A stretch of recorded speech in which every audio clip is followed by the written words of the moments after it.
Welcome in, everyone, to another edition of the Horned Frog Blitz podcast. Sitting here with my friend Jeremiah Glenn. I'm Jeremy Clark. Jeremiah, it's time to talk a little frog football and some Big 12 football, some commitment analysis, and a bunch of other things tonight. What'd you think? What's your thoughts from the first weekend of football that we had a chance to see? I'm just glad to have football back. I mean, that was being able to sit down in front of a TV and watch a little bit of football, kind of flip through the channels and kind of get your first glimpse of all the contenders this year and just get your first thoughts. I mean, I'm looking forward to tonight to see Ohio State. I mean, there's a lot to look at, but obviously these first week games weren't as competitive as obviously you want to see, except for TCU's.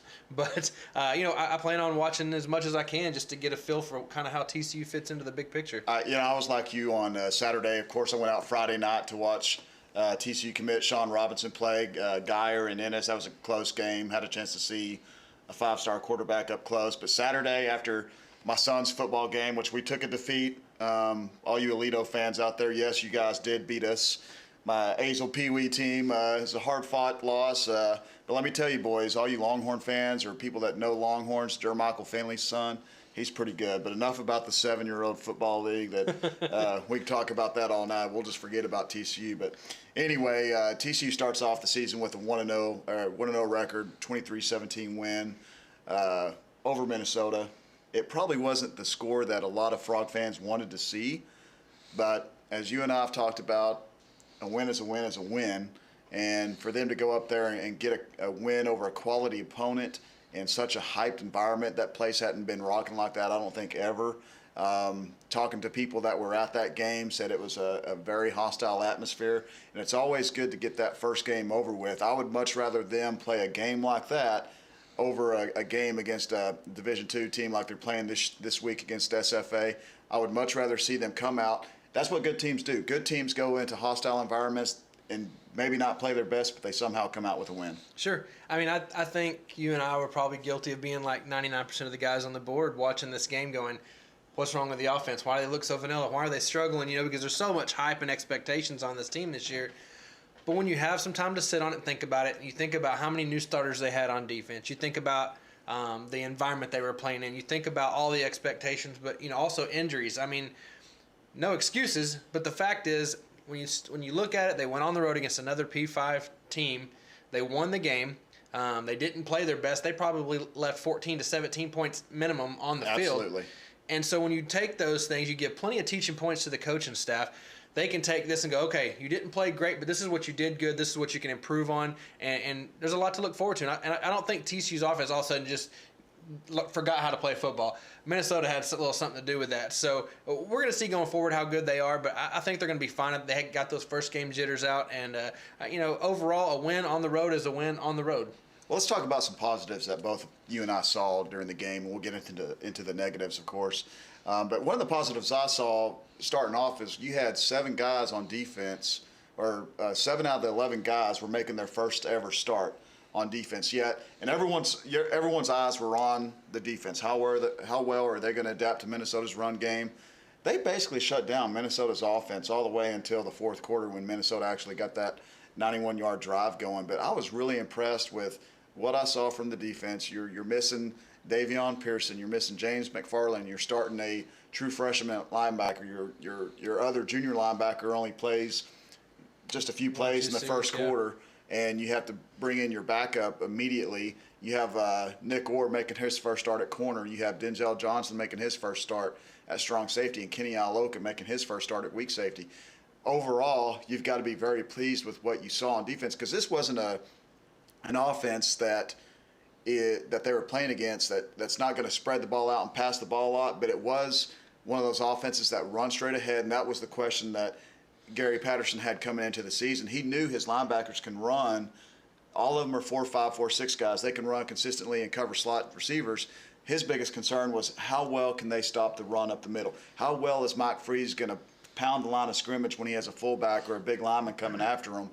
How well are they going to be able to adapt to the run game? And I thought, for the most part, they passed that with flying colors. They did.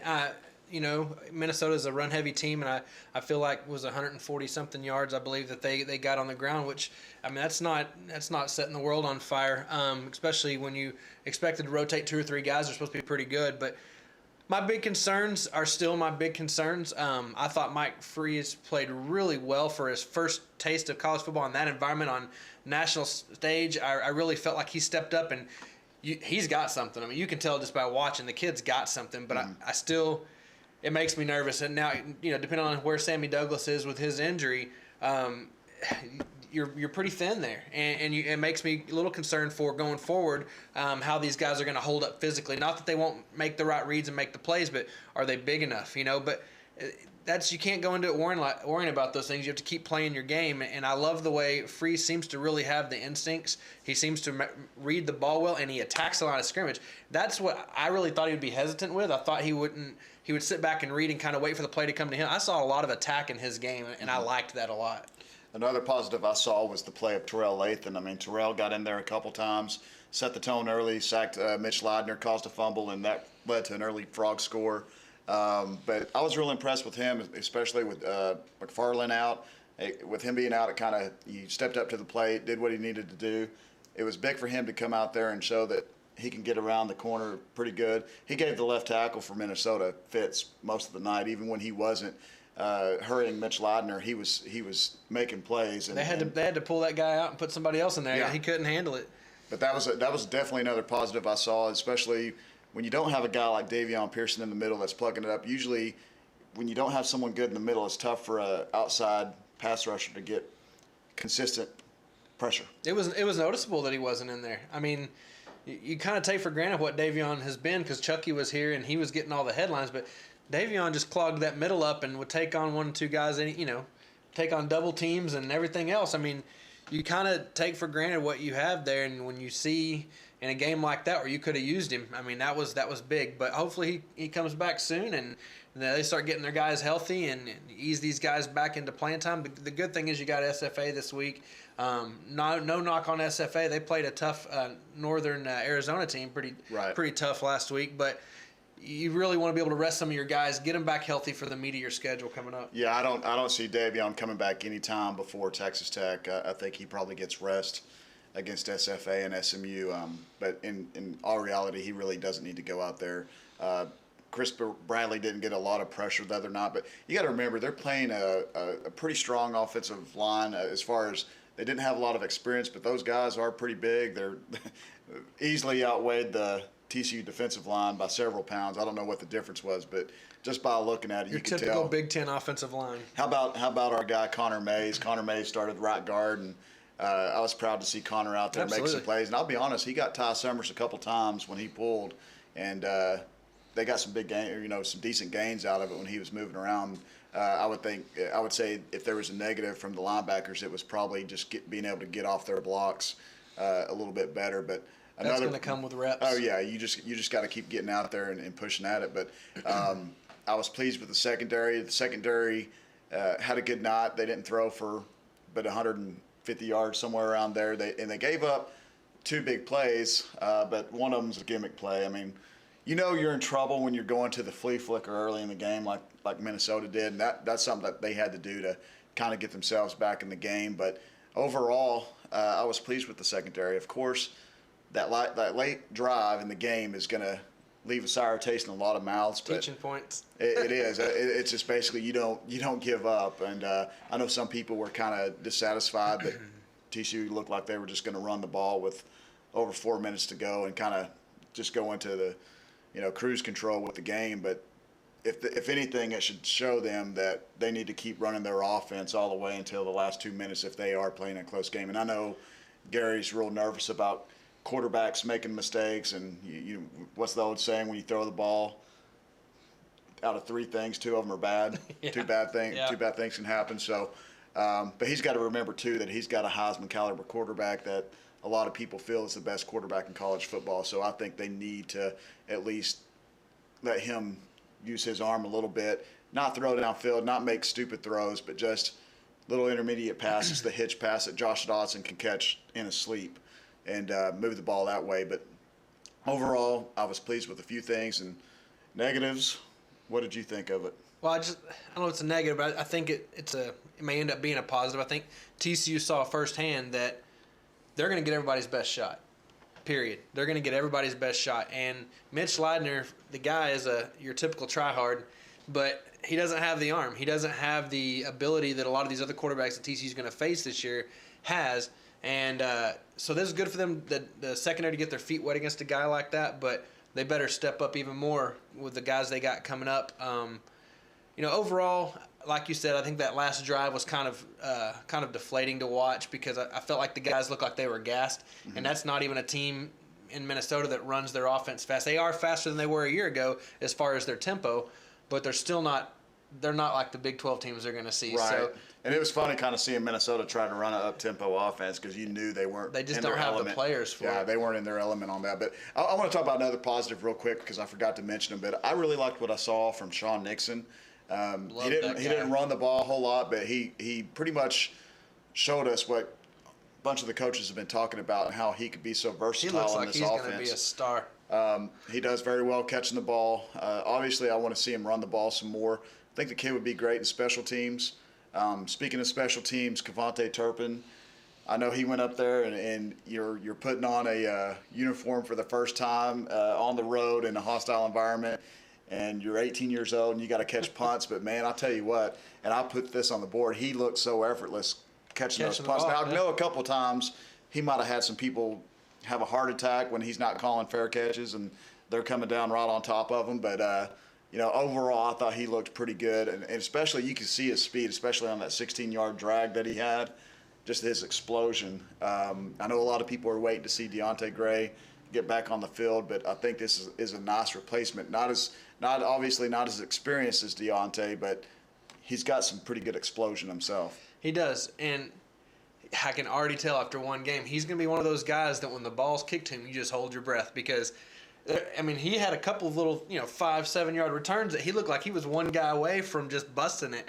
And he's so quick laterally, and he's like a little water bug just dancing around. You don't know how you're going to get your hands on. 152 pounds. Yeah, but I mean, he is exciting, and watching him run the fly sweep and just a couple different, they want to get the ball in his hands, and you can see why. But, I love what Nixon did as well. I love all the young weapons. I thought Emmanuel Porter took another step forward. Right. I mean, he didn't have huge numbers, but he looks like more of a receiving threat this year. He looks like there's another level of confidence there that I didn't see last year. Like he knows that he can compete at this level and actually be very good at this level. So the weapons are going to be there. Right. The weapons are going to be there. We're going to see and continue to see tougher teams as we go down the road. But overall, it's a good first start. All right, so it's time for me to be a Debbie Downer again because as we opened up the show, you were talking about the win and how they left a couple scores on the scoreboard. Trevon didn't have the best of his throwing abilities. He'll be the first one to tell you that. And he was thinking about it after the game, and he knows he left those two throws on the field, and easily could have been 2 more touchdowns. And you say they could have been touchdowns; those would have been touchdowns. Emmanuel catches the ball, he turns around, he's in the end zone, and obviously Sean Nixon is in the end zone when he gets overthrown as well. But if there's some negatives on offense that you have to look at. The way Boykin threw some of those passes. But on the flip side, those passes he threw to Desmond White over the middle were a thing of beauty. The pass he threw late in the game to Emmanuel Porter was on a rope. So you got to take the positives with the negatives. Just got to knock the rust off a little bit. Exactly. And he'll make those throws later in the year. But I thought he did well running the offense. The offense seemed to be in sync. I thought it was going to be a 60-0 game after the first two series because they're just moving the ball at will. And obviously, Minnesota has some pretty good coaches. They know how to adjust to it pretty well, and I think Minnesota's going to have a good team this year. But looking back at what Boykin was able to do, I think he pushed through it, and obviously he's going to be making those throws later in the year. One last thing, I don't want to harp on this game forever, but you hate to see him run the ball almost 20 times. That was one of the few negatives, I guess, for me, is I understand when you're trying to get your game going and get your offense going any way you can. But, man, 18 carries from the quarterback spot, you want to keep him healthy because the thought of this offense without him right now is a scary proposition. So I'd like to see maybe fewer from him and maybe, take Aaron Green's carries from 18 to 25 and let's get Kyle Hicks involved a little bit, Is there a better guy at juking a defender than Aaron Green? No.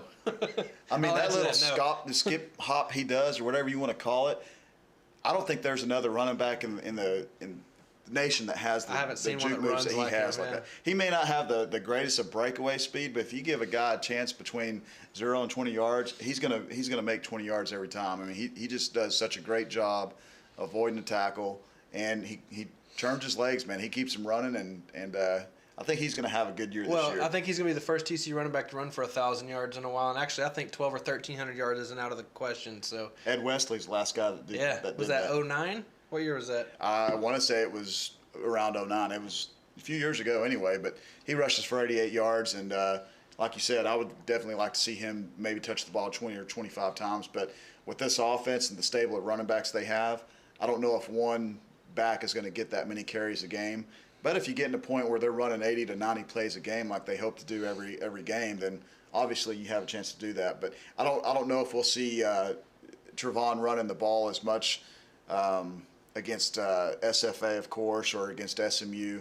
He may have to do it against Tech, but we'll see. But that was from the offensive standpoint, 23 points probably isn't what you wanted to see when you return 10 starters. But again, you have to go back to them playing this game, being a good team, and doing what needed to be done to get the win. And, crazy things happen on night games in front of crowds like that. And everyone's been saying, TCU used to be the prey or the predator. Now they're the prey. Yeah. They've got a target on their back. So it's going to be like that every game. If they think it was bad, that's the good thing.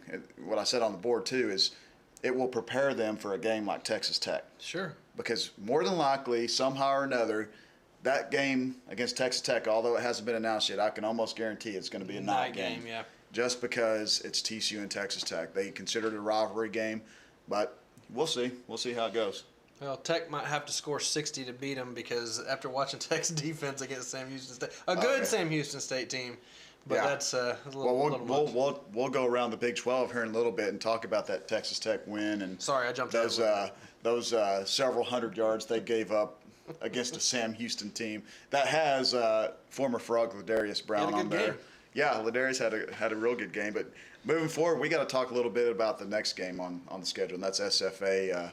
SFA, as you mentioned earlier, lost a close game to Northern Arizona this week or last weekend, and Northern Arizona is traditionally a pretty good football program, and you don't know what SFA is going to bring to the table. A few years ago when they did come up to Fort Worth, they were coming off a big win. They were a very good offense, and TCU beat them 67-7. Yeah. So you never know what you're going to get with a D2 school, but it's one of those games where if you want to get your backup some playing time, this is definitely the game to do it. And I don't think we have to fear any more northeastern Louisiana or northwestern Louisiana breakdowns like they did back in 05 or 06 or 06 is when it was. Yeah, those days are long gone. But it should be a fun game. First game inside the Carter this year, and they're expecting a good crowd, and we'll see how it goes. A little bit about SFA. They put together a pretty good offensive game against Northern Arizona. They put 452 yards of offense, up nearly 300 yards passing. But it looks like their defense maybe is a little suspect. They gave up about 550 yards of offense. So yeah, that's tough. Yeah, this might be a game where TCU gets a lot of guys, a lot of reps, and you're resting your guys in the second half, hopefully, and everybody comes out healthy, and that's really what you want to see in this game. We're going to have to give a shout-out to our board favorite, Purple Pain, because he is going to love SFA's quarterback. He is 6'6", 237. Gotta have a big quarterback. Zach Conkey? Conkey, yeah. Coach's son, it sounds like. But he put up some decent yards last week, threw for almost 300 and completed 28 of 38 passes. So they're obviously a passing offense, and this will be a good test for the linebackers, again, to cover some good slot receivers and for the secondary because they didn't get a big test last week. Feel good story. A guy that was with TCU in the spring as a walk-on, Dimitri and Amy. Looks like we found him on the SFA roster. I don't know how he figures into their plans, but if you guys remember the story we had about him a while back, he had really, really tough circumstances, overcame a lot of negativity in his life, and it's just really good to see him on a college football roster. I mean, that's one of those kids where I want to see him succeed wherever he goes. He's such a great kid. Came from a rough background, and I don't care if he went to Baylor. I mean, I would still root for the guy because he's just such a great kid, and I wish nothing but great things for him. But what do you think the Frogs got to show this week? I mean, obviously, they're going in with high expectations again. People are going to say if they don't score 50, this offense stinks. If they don't score 60, this offense is they're not going to score enough against Oklahoma. People are already looking at that where they're thinking they only scored 23 against Minnesota. They're going to get killed. And the fan bases at Baylor, Oklahoma, and Texas were all just foaming at the mouth watching TCU that night thinking, this TCU offense is way overrated. TCU's way overrated at number 2. Our team's going to kill TCU. But as you know, with college football, you got to play the game. And some of their games didn't turn out the way they probably expected that to. That Baylor SMU game was 28-21 late third quarter. So I'm not, I'm going to reserve judgment until I see those guys in person. Here's what I think about the SFA game. I think this is where you just need to get some of the kinks worked out. You need to get your offense timing down. Really work on your full arsenal of what obviously you're not going to show everything because I believe they're going to have some new wrinkles this year. But I'd like to see them really open it up a little bit, work on getting the certain guys the ball that they really want to see a little bit from. This game and both the SMU game, both. Just get through these games, get the win, get out healthy before you get into your conference schedule. But really, I see these as both two opportunities to really iron out some of their the things that they kind of struggled with in the first game. Yeah, again, as I said earlier, I love this game being the second game and them not playing such an easy opponent the first week because you kind of know what you're going to get from them playing a tough opponent. Now you want to see what they will be like in a game that they should easily win. You would want to see obviously everyone, you want to remain healthy. If you have guys that are kind of on the line that were hurt last week, didn't play, or got taken out early like Sammy did, I would rest those guys just for the purpose of you have enough depth on your team to get you through this week. I don't think anything crazy is going to happen. I'm not going to have a knee-jerk reaction if SFA somehow scores 28 points on TCU come Saturday. It's just sometimes you just got to take the good with the bad, and it's still very early in the season. And I would be very happy if TCU goes out there and wins a 52-10 type game. That's in my opinion what needs to be done, what should be done, what should be expected to be done by the number 2 team in the country. I agree with that. I think sometimes we and fans as well can lose sight of what's important. And at the end of the day, what's important is the win-loss column. You take a look last year at Florida State. Of course, they were coming off a national championship and they were undefeated. But look at a lot of those games last year. They were close games. There's 3 or 4 games they had no business winning, but they stayed there. Yeah, Louisville was one of them. They stayed there, and the reason why they stayed there is because they kept winning. And it might have had something to do with the logo on the side of their helmet. I'm not sure. Right. But the point being, win your games and improve each game and get these younger guys on defense more reps and to where when Texas Tech rolls around, Texas comes into town, these guys are ready for that competition. They're going to get a really good look next week against SMU and then the week after that against Texas Tech. And if the defense can hold up in those two, I think they'll start to gel third, fourth game of the year. They'll be okay. Well, let's talk a little bit about the Big 12, the rest of the Big 12. You said Texas. We talked about Baylor a little earlier. A lot of good football going on this weekend. SMU, a little surprise.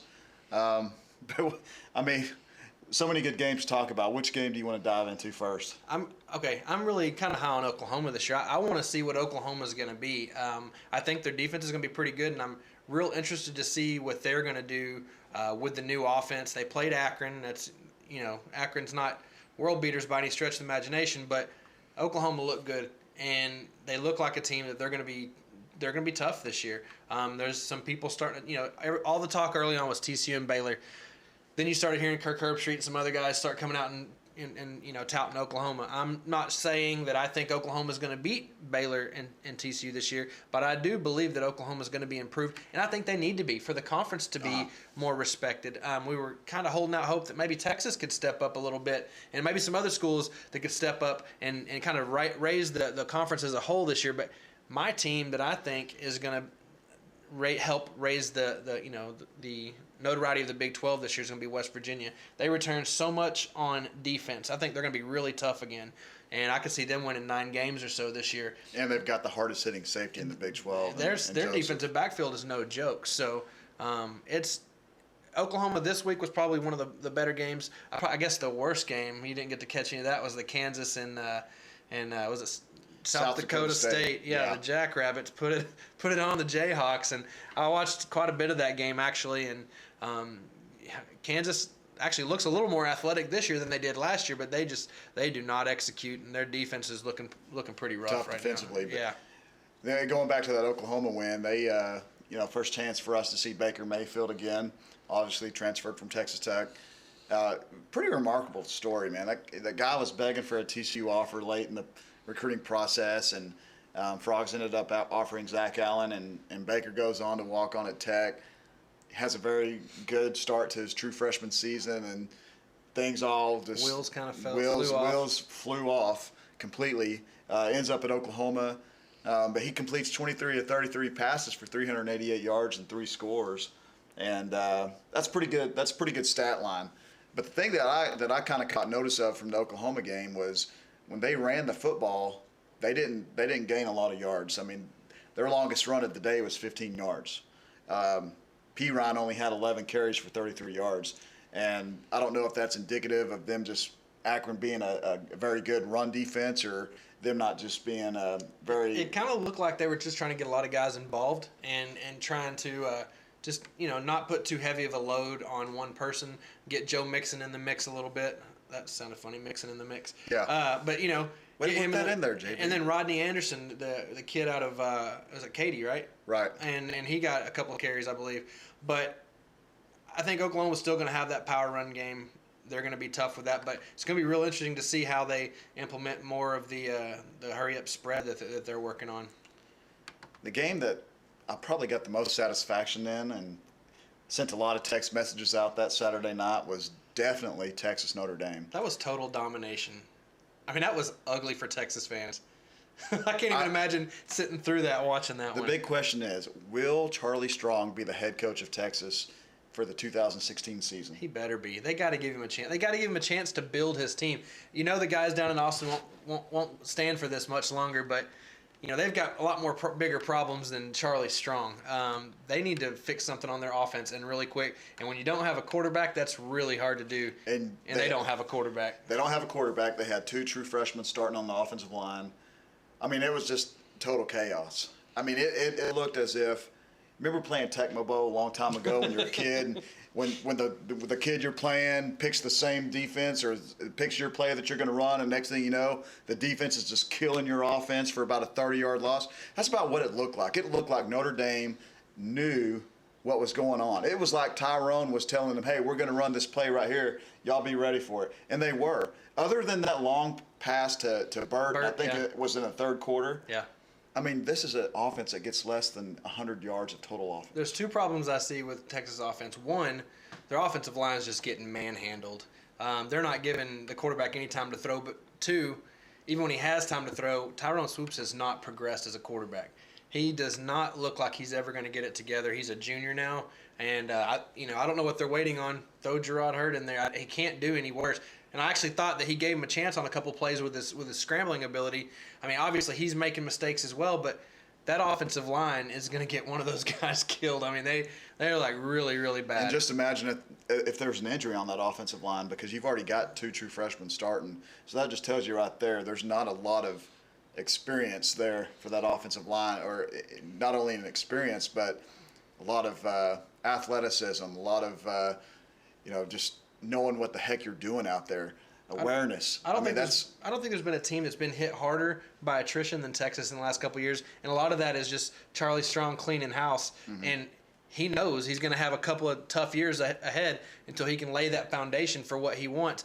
It's all going to come down to the Texas donors and the Texas money people, do they have the patience to let Strong build? Because I am a believer in the guy. I think he needs a new offense. Obviously. He's doing the right thing. He's doing it the right way. And if they'll give him time, I think he can build it. But I don't know that he's going to get the time he needs. I've talked to a couple guys that follow Texas, and obviously they're recruiting, and they'll ask me about a couple kids if TCU's on them, because they'll hear that Charlie Strong is on them from Texas. And they'll ask me, hey, do you know if TCU is recruiting this guy? And I'll tell them, yeah or no. Well, of course, if they're recruiting him, they'll say, okay, well, yeah, that's a good player, because Charlie's going to recruit like Gary Patterson does. And that just tells you right there, the recruiting aspect is a lot different. He's not going to focus on the 5 stars or the 4 stars or the guys that are getting all this hoopla. He's going to go after the guys that he feels fit his program and his scheme and on and off the football field a lot like Gary has. Gary has the blueprint of how it's supposed to be done, and obviously it's shown in the success they've had. But, man, do they have some problems down in Austin. I mean, Tyrone completed 7 of 22 passes. And that's like throwing against air as a college quarterback when you have so many seconds to throw a football and you're not completing a pass 7 times in a game. I mean, I give credit to Notre Dame. Don't get me wrong. Notre Dame looked good. Notre Dame has a great defense. Texas was severely outmatched. And if you ask any Texas fan, they're going to tell you it's our offense. But their defense was just as bad. They were. Now, it's hard to find a bright spot in a game like 38-3, but I saw 2 guys that stood out to me that are young. One's a true freshman and one's a sophomore on the Texas defense that I think are going to be pretty good players. Nashawn Hughes, the defensive end, and I really loved Malik. Malik still made some freshman plays, but, man, he made some of those plays that made you go, wow. He's going to be a stud. He's going to be a player. The question is Texas going to win enough to get enough studs to go around him to build? So, how far Texas has fallen. That's the recruiting pitch they need to make right now is come be part of this program because no matter how old you are, you're going to get a chance to play because they ran out several true freshmen last night or Saturday night, and obviously it showed. When you don't have a lot of experience, it's kind of like when TCU was playing that 4-8 season, how many freshmen and redshirt freshmen they had to go out there and play. Maybe 2 years from now, we're talking about Texas being in a contention for a Big 12 championship or even a contention for a national championship, but they've got a long way to go. You got anything else on the Texas game? Because I was curious about the Baylor game. What you thought about Baylor SMU? I watched quite a bit of that game, and the big thing I wanted to see was Seth Russell going to be as good or better than Bryce Petty? That's really what I was looking at. And I see some things from him that I think he's better than Bryce Petty. I think he moves better. He's a better runner. I think he's got a good arm, but I don't think he's as good of a quarterback. Now, that's one game, and I do want to see more. And they do look like they can score pretty quick on anybody. Hey, they stayed in that game early on, and like you said, it's 28-21 in the third quarter. And I didn't get a chance to watch it on Friday. I was traveling to Denton to go watch Sean Robinson play, but listening to the game on the ticket and Rich Phillips calling the play, I almost wrecked my car a few times because he's Rich gets a little excited. He's screaming through the radio so loud. I mean, it just startled me pretty often. But they missed Oakman in that game, but I don't think. Wait a second. Oakman was suspended, right? He was suspended. Why was he on the sideline? I don't know. That's a good question. Wait a second. Orion Stewart was suspended too, right? That's right. Why was he on the sideline? I don't know how that works. How does that work when you're suspended, but you still get to travel with your team for breaking team rules? Yeah. I mean, listen up. If you have any question at all, question no further. If you're out there listening, if you have a question about anything that's gone on with Baylor the last few weeks, question no further. I mean, good grief. Do you think for one second, if Gary Patterson's suspended, let's say, I don't know, just example, Derrick Kendrick. Derrick's not in trouble, by the way. But anyway, if Gary suspended 2 of his starters, would they make the road trip? Absolutely not. Absolutely not. He wouldn't want that distraction for his team because he thinks of his team first. I was really surprised at how well SMU moved the ball through about almost 3 full quarters on Baylor. I couldn't believe what I was seeing. Matt Davis looked pretty good at times. He moved well in the pocket. He looks like he's really improved at quarterback. But, man, other than the excitement that Chad Morris has brought in there, what did SMU have that could really the Brenham receiver, Cortland Sutton. Cortland Sutton looked pretty good, I'm going to have to admit. But other than that, I mean, what is SMU bringing to the table that Baylor shouldn't have been able to stop? And the question was, they made Baylor's defense look pretty bad at times. Yeah, and I liked what Matt Davis did. Last year, they ran 65 plays and totaled 67 yards. Yeah. And this time they get almost 400 yards against the defense. Obviously, when you don't have Sean Oatman or Stewart back there in the defensive backfield, you're going to get some plays. But I was impressed with what I was listening to, and I obviously went back and watched a little bit of the game, the first half, when I had a chance to. But I thought Matt Davis did pretty good. I think it gives a lot of optimism to teams that have dual threat quarterbacks that can run and make plays with their legs. And obviously for TCU, that's a big positive because we know Boykin likes to do that. But SMU hung in there with them. You got to give them credit. Chad Morris has done a lot to change that program, and I'm looking forward to them coming to Amon Carter in the next couple of weeks. I want to see those guys up close. Like Texas, they're playing a lot of young guys. Several true freshmen came in there and got some playing time, made some plays.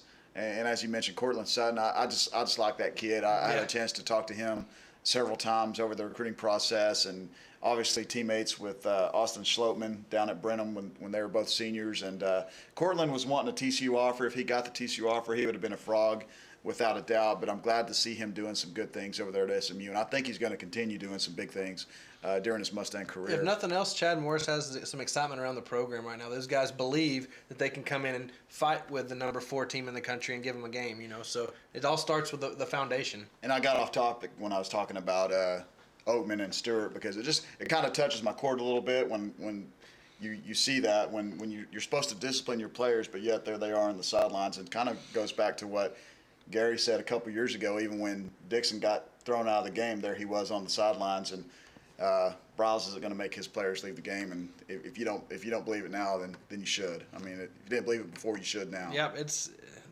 he runs his team how he's going to run his team, regardless of what anybody thinks about him. And we'll see if how that plays out for him in the future. But it is what it is with Baylor.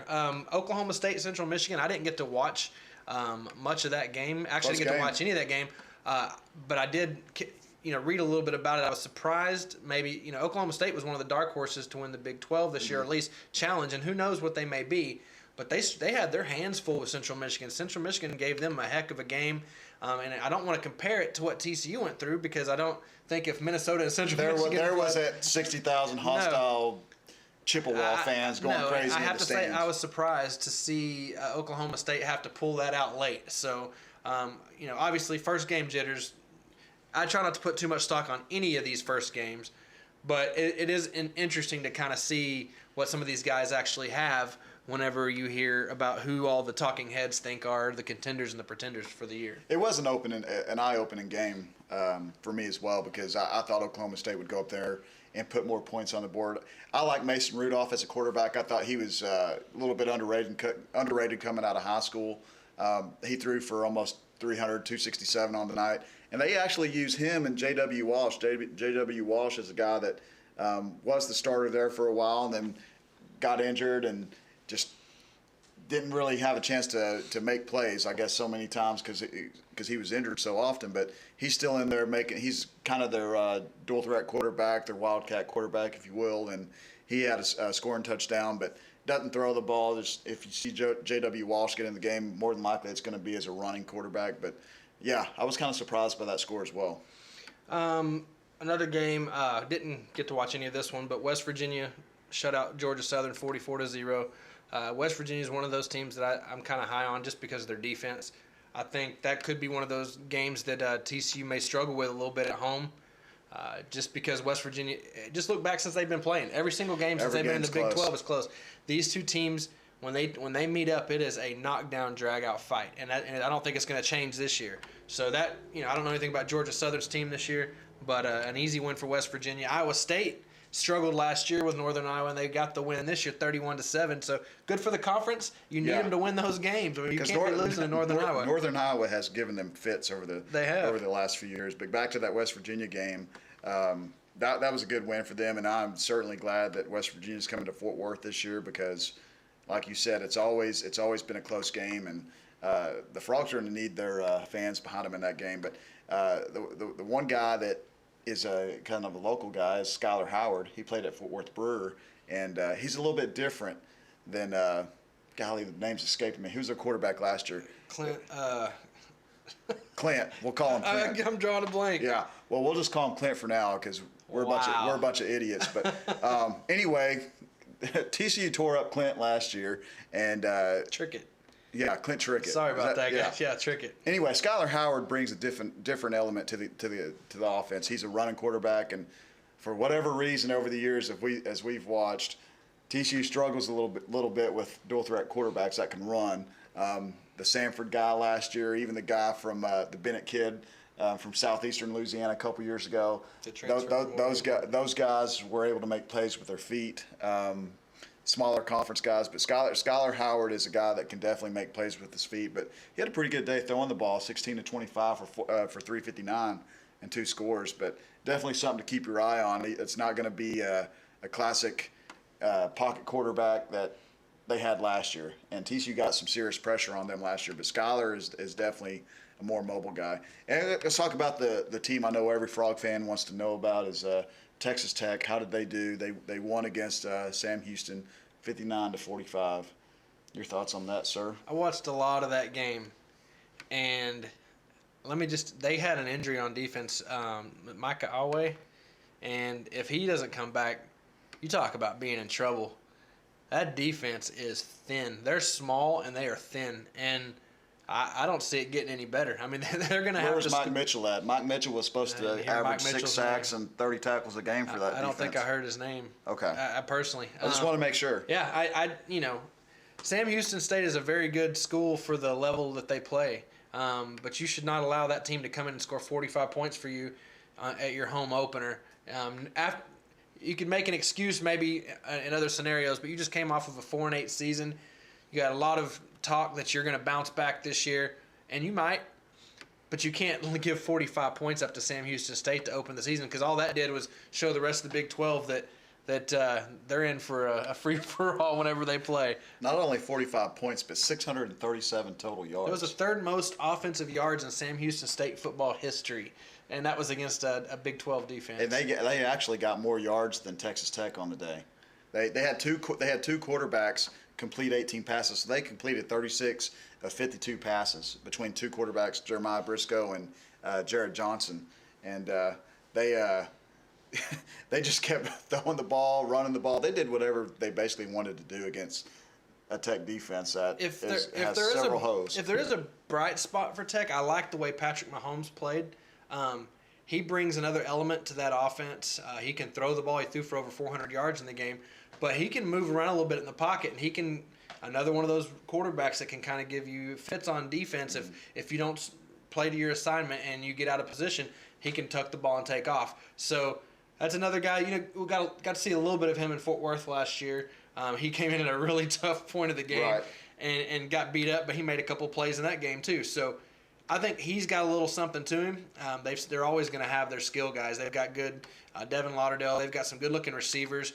Good-looking running backs, but it comes down to that defense. Are they going to be able to stop anybody? Yeah, and I like Patrick Mahomes a lot. I had a chance to talk to him a lot during the recruiting process before he committed. And obviously I think a lot of us saw last year in that game that when he came in, he moved the offense pretty well. He's going to make plays with his feet as well. He makes good throws. He doesn't have the strongest arm, but it's pretty accurate. He gets rid of the ball pretty fast. Everyone up there pretty much expected that he was going to beat out Davis Webb just because he does such a great job throwing the ball accuracy-wise, and he does make plays with his feet. But it's going to be an interesting game here in a couple of weeks because, like we said earlier, TCU has a target on their back. If TCU doesn't go up there and have as many total yards as Sam Houston State, I think there's going to be a lot of knee-jerk reaction from TCU fans because – if a Division II school can get that many yards against Texas Tech, how come they can't? Obviously, Texas Tech's going to be a little bit more pumped up to play number 2 if they are indeed still ranked number 2. The key to that game is to get out of Lubbock with a win because just as well as I do, crazy things happen in Lubbock.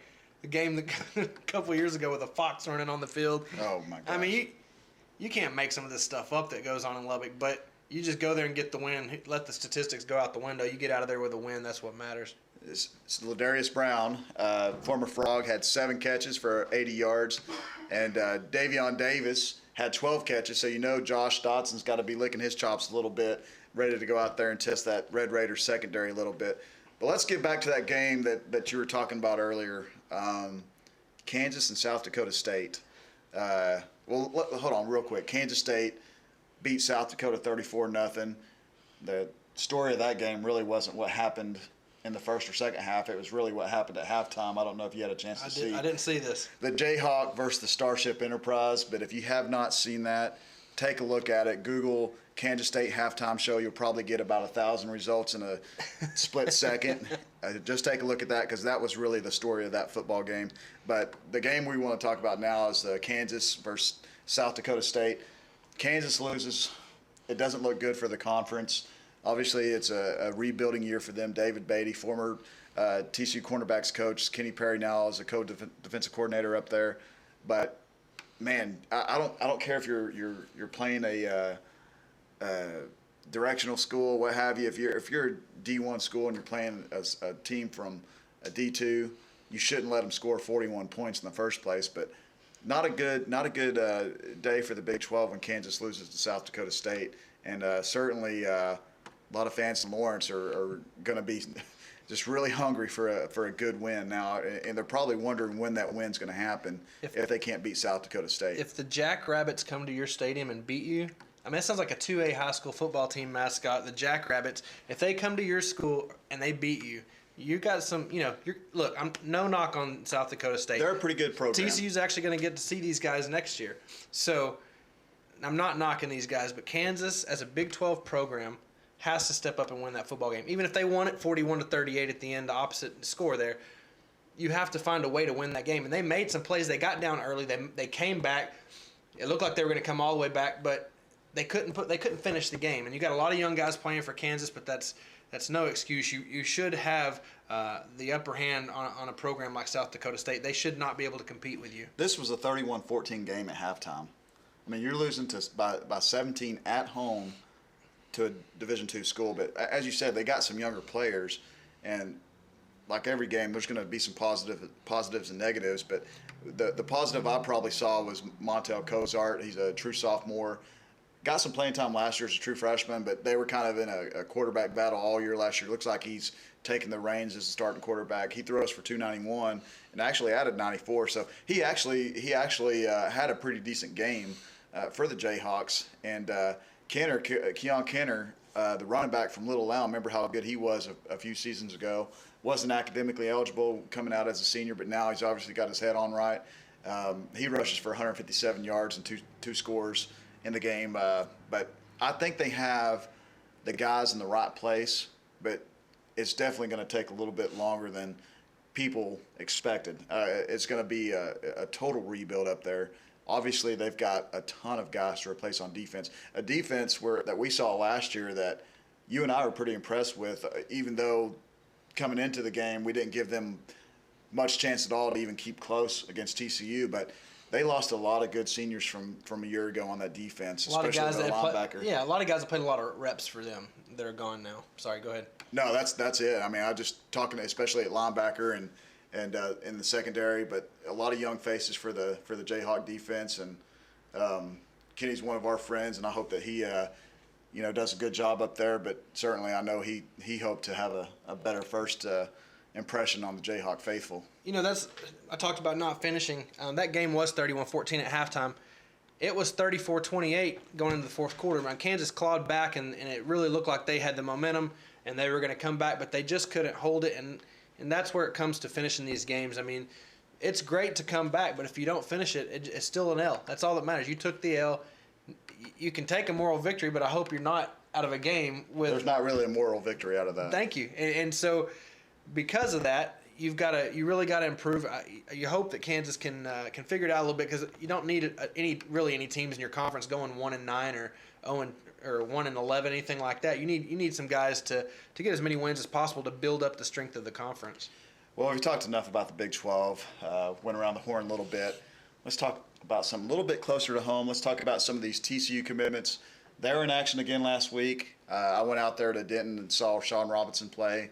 They had a good, hard-fought win over Ennis. Ennis was a state-ranked team, top 5 in Class 5A, and Geyer comes out with the win, 22-19. Talk about starting off your season tough. Allen and Ennis to start your season off.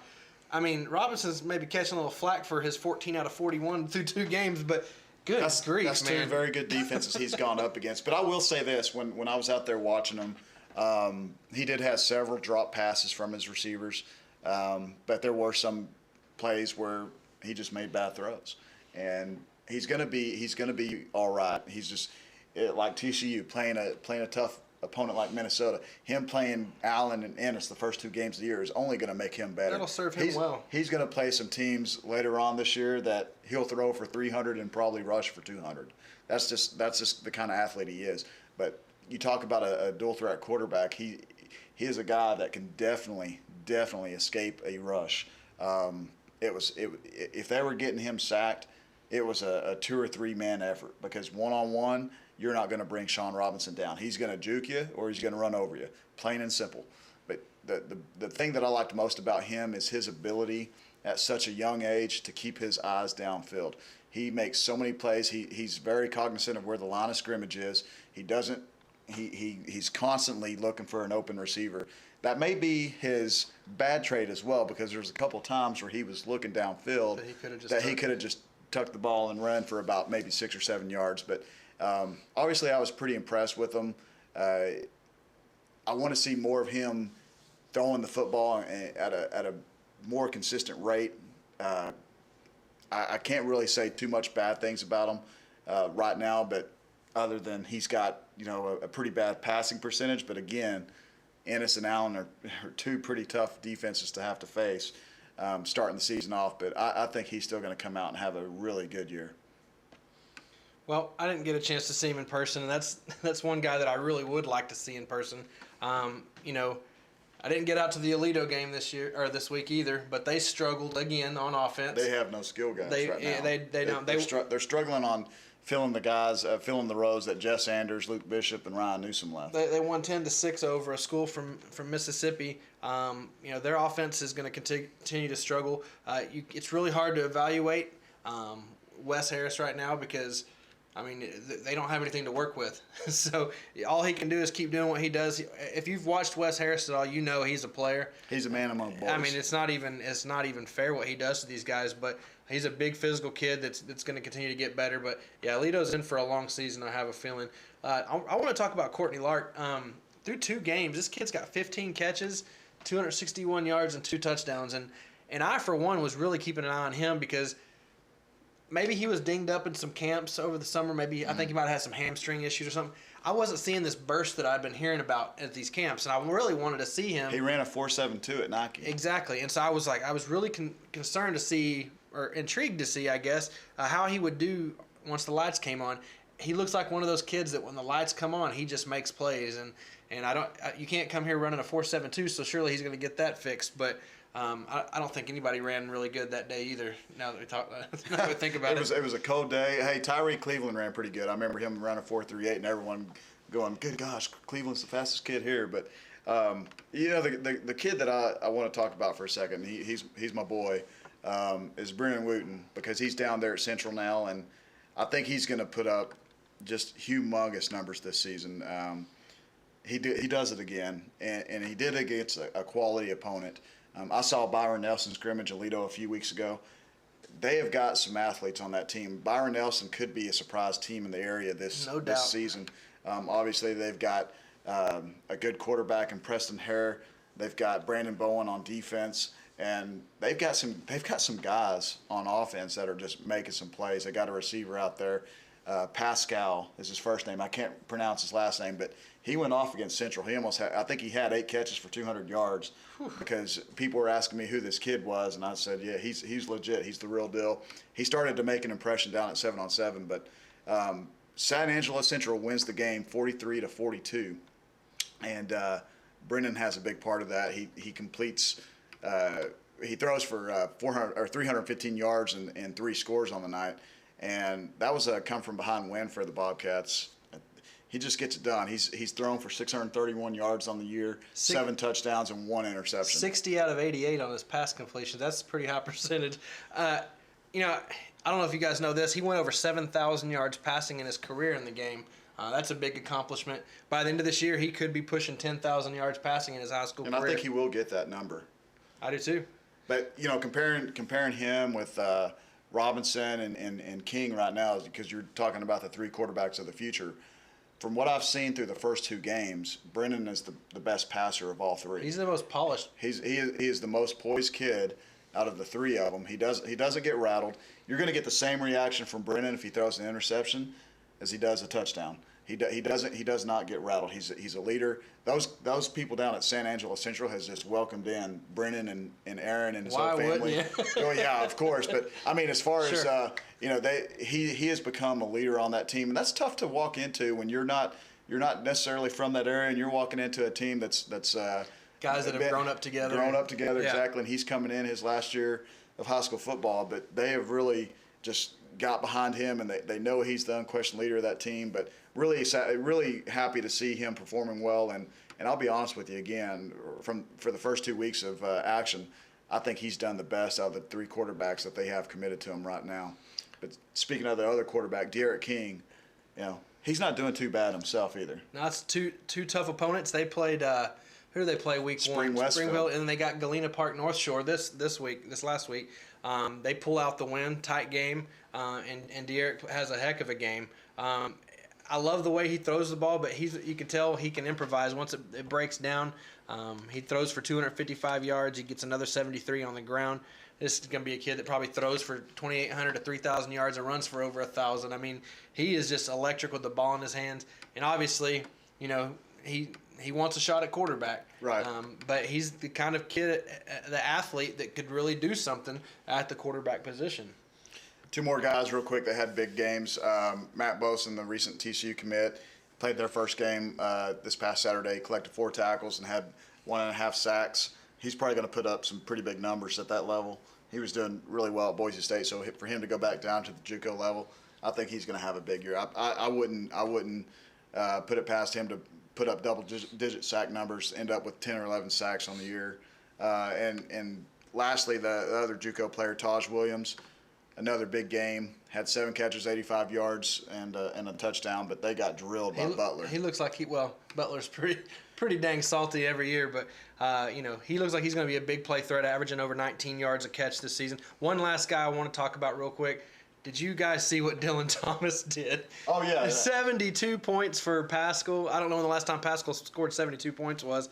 He accounted for 7 touchdowns. He was 8 out of 12 for 122 yards, 2 touchdowns. Get this, 243 yards on the ground with 5 touchdowns. And I'd like to publicly apologize to Dylan. I don't know how I would go right past him and not talk about it. But, he might have done good enough right now where he's got some teams kind of thinking, hey, you know what, Dylan, you're going to TCU as a receiver?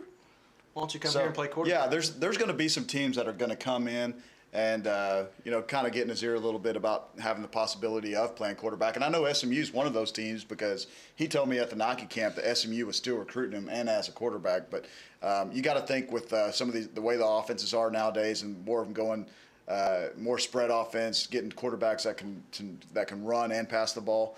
He's gonna open some eyes, especially after a performance like that. But big game for Dylan, proud for him, and good for Pascal, man. Good for Pascal because South Hills they lost Trayson Wallace, their quarterback, and he's out for the season. But for Pascal to go out there and score 72, that was pretty impressive for them. What does that say for South Hills when you put up 42 points with your backup quarterback in? So they got a lot of athletes. Well, it's kind of like Baylor and TCU last year. You think scoring 42 points would be enough to win a football game, but that's kind of bad when you still score 42 and lose by 30. So, but lastly, we're going to talk a little bit real quick about a couple things. You spoke with Denzel Okafor recently, and we want to talk about that, and we want to talk about Rashad Paul decommitting.